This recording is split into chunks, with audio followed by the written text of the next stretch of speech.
ya sabemos qué fue la Restauración, qué fue el Congreso de Viena, y también sabemos que las revoluciones que se van a producir en 1820, 30 y 1848 tienen un carácter liberal y nacionalista.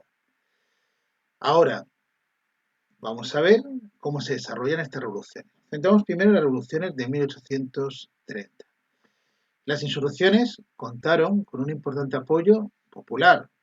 La mayoría del pueblo, si nos centramos también en Francia, pensando en la revolución de 1830, pues participó en esta revolución.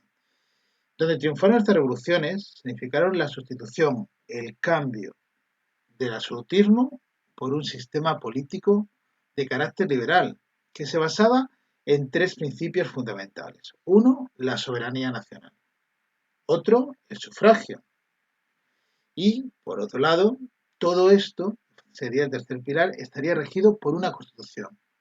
¿Quién va a ser quien gobierna y quién va a ser quien adquiera el poder? Pues va a ser la burguesía. Estaba esperando la burguesía a adquirir el poder, pues es ahora cuando la burguesía adquiere el poder. Ahora tienen dinero y ahora tienen poder. ¿Dónde se inició este movimiento, estas revoluciones? Sobre todo la de 1830. Se inició en Francia. ¿Cuándo se produjo? En julio de 1830.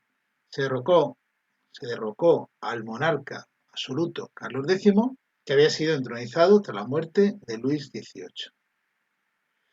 ¿Quién empezó a gobernar a partir de estos momentos? Pues tras la revolución, pues fue Luis Felipe de Orleans el que se convirtió en un monarca constitucional. Por lo tanto, se plantea una división de poderes. A este monarca constitucional se le llamó rey ciudadano. En 1831 estalló también una revuelta en Polonia, pero Polonia, como estaba sometida a la autocracia rusa, pues no pudo liberarse. Y esta revolución fue duramente reprimida por los zares. Bueno, ya sabemos cómo se han producido las revoluciones de 1830.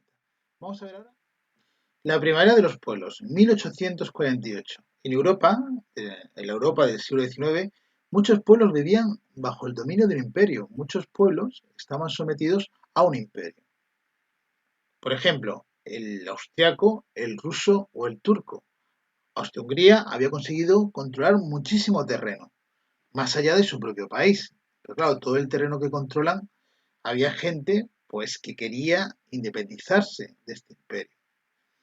Esto que os estoy explicando lo vamos a ver más claramente a través de este mapa. Fijaros, aquí tenemos las fronteras del Imperio Austrohúngaro, pero fijaros el Imperio Austrohúngaro que a día de hoy estaría compuesto por infinidad de países que están en este territorio, ya que, fijaros, una parte del Imperio Austrohúngaro estaba compuesto por población alemana, otra parte estaba compuesto por población italiana. También los húngaros formaban parte de este imperio, claro, pero también los rumanos. Si estos fueran ya muchos, tenemos también croatas, ¿no? Los croatas también formaban parte. Los checos también, los eslovacos también, eslovenos también formaban parte. Polacos, serbios, ucranianos, ¿habéis perdido ya la cuenta? Si os dais cuenta, son infinidad de nacionalidades, de personas que sienten una identidad de un propio pueblo que están sometidos a un imperio. Os puedo asegurar que el alemán, el italiano, el húngaro, el rumano, el checo que vivía bajo el dominio de los austriacos quería tener su propio país y tener su propia bandera y tener por sus propias costumbres y tradiciones y no estar sometido a este imperio tan grande. ¿Lo entendéis ahora? Pues esto es lo que estamos diciendo. En el siglo XIX había un montón de pueblos que estaban sometidos por una serie de imperios, sobre todo el imperio austriaco, el ruso y el turco. O por otro lado, se hallaban fragmentados en diversos estados. Si pusiéramos un mapa de Italia y de Alemania, os daréis cuenta cómo en el siglo XIX estaban fragmentados estos países, que a día de hoy están unidos, en diferentes estados. En un primer momento hemos hablado de que estas revoluciones estaban movidas por el liberalismo, pero si os dais cuenta de lo que os acabo de decir, podemos entender que muchos territorios quisieron seguir con las ideas del nacionalismo porque querían ser un país independiente. O lo que es lo mismo, Muchos territorios plantearon la expansión del nacionalismo que defendía una Europa de naciones libres frente a los imperios absolutistas. Entonces, la Revolución de 1848 va a tener esto también mucho que ver, ¿no?, con el nacionalismo.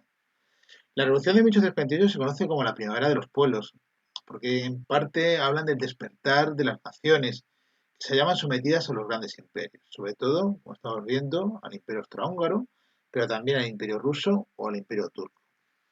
¿Qué piden estos pueblos que se encuentran sometidos en estos imperios? Demandan sobre todo constituirse como nación y crear dentro de ellos pues un sistema de carácter liberal, una constitución, un parlamento y un sufragio, ¿no?, para poder votar a sus representantes. Vamos a ver cómo se va produciendo estas revoluciones en Europa. Nos hablan primero del Imperio Austriaco, el cual hemos visto aquí. La revuelta tuvo un carácter en un primer momento liberal, en Viena, donde la revolución obligó al canciller Metternich, que ya lo conocemos del Congreso de Viena, a dimitir. Pero también fue un levantamiento nacionalista en Hungría, Bohemia, el norte de Italia y en la Confederación Germánica. Ya veremos qué es esto de la Confederación Germánica. En Francia, que ya asistimos a la Revolución de 1830, se produjo un levantamiento popular que proclamó la Segunda República y derrocó a los Felipe de Orleans.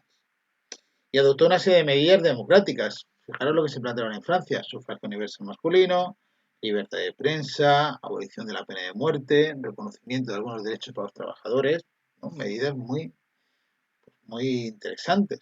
Aunque la mayoría de estas revoluciones fueron sofocadas por estos imperios, esto no quita que más adelante, en la segunda mitad del siglo XIX, finalmente estos territorios alcancen su independencia.